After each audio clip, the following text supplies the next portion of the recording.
Welcome to JH. Let's talk about Leashtags.com, a website selling personalized accessories for your dog's leash.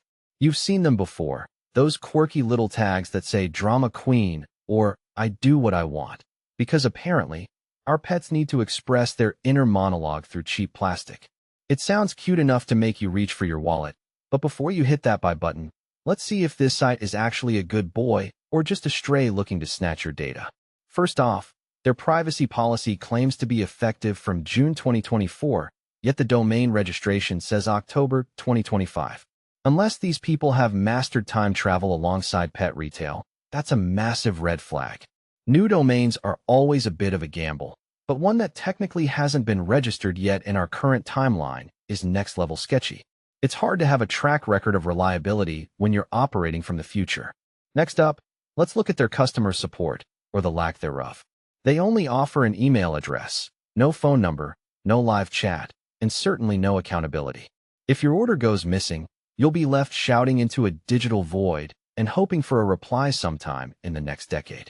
Not exactly the premium service you'd expect for your pampered pooch. Then there's the mystery of the founders. Who runs this place? Nobody knows. There are no names, no photos, and not even a basic About Us page. It's as if the site was built by ghosts who are very passionate about leash accessories but terrified of human contact. Usually, legitimate brands like to show their faces, but here, the transparency is about as clear as a mud puddle. I also ran a safety check, and the site pulled a pathetic score of 25 out of 100. That is impressively low. Honestly, my motivation on a Monday morning is higher than that.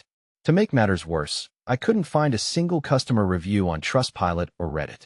Without any feedback from real humans, it's impossible to know if anyone has actually received their tags or if the only thing being leashed is your bank account.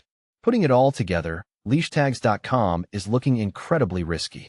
Between the time-traveling registration dates, the invisible staff, and the basement-level safety scores, it's hard to feel confident giving them a dime. I'd suggest keeping your credit card on a very short leash. That's it for today's investigation. If you found this helpful, don't forget to like, share, and subscribe for more honest reviews. Thanks for watching, and I'll see you in the next one.